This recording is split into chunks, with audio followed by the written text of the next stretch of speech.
মিরপুরের মতো জায়গায় শ্রমজীবী মানুষকে আগুন দিয়ে কেমিক্যাল দিয়ে পুড়ে ফেলা হবে না।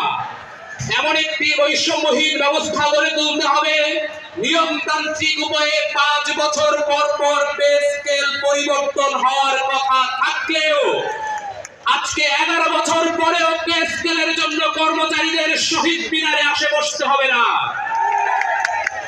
আমরা এই বৈষম্য দূরীকরণের জন্য যে এক দফার ঘোষণা হয়েছিল, সেই ঘোষণার ভিত্তিতে ঢাকা শহর থেকে শুরু করে সারা বাংলাদেশের লাখো শ্রোতা, লাখো জনগণ আমাদের সাথে এসে স্বৈরাচারী ব্যবস্থাকে ফেলে দিয়েছিল এবং তার পরবর্তী সময়ে একটি অন্তর্বর্তীকালীন সরকার তৈরি হয়েছিল। আমাদের অন্তর্বর্তীকালীন সরকারের কাছে অনেক স্বপ্ন ছিল। আমরা মনে করেছিলাম তারা নিজেরা দায়িত্ব নিয়ে এই ব্যবস্থার পরিবর্তন করবে।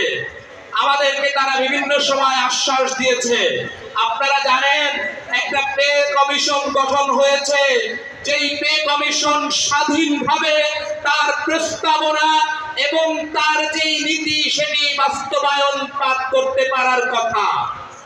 কিন্তু আমরা কিছুদিন আগে অর্থ উপদেষ্টাকে বলতে শুনেছি যে আমরা এইটা প্রস্তাবনা দিব, বাস্তবায়ন করবে একটি নির্বাচিত সরকার। যদি নির্বাচিত সরকারই বাস্তবায়ন করে তাহলে আপনারা কমিশনের নামে লক্ষ লক্ষ টাকা কেন খরচ করবেন?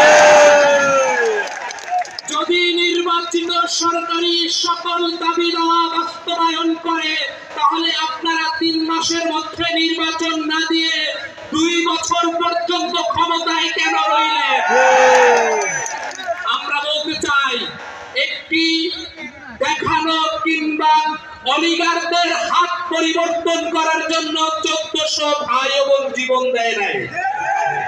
একটি শুধুমাত্র নামমাত্র নির্বাচন করার জন্য আমরা জীবন দেই নাই।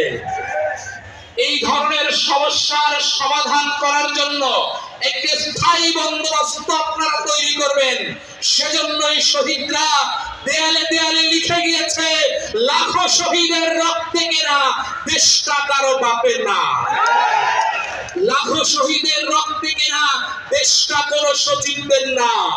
লাখো শহীদের রক্তে কেনা দেশটা কোনো উপদেষ্টার না। লাখো শহীদের রক্তে কেনা দেশটা কোনো রাজনৈতিক অলিগার ব্যবসায়ীদের না। দেশটা আপনার, দেশটা আমার, দেশটা কর্মচারীদের, দেশটা শ্রমজীবী মানুষদের, দেশটা শিক্ষকদের, দেশটা খেটে খাওয়া হাজার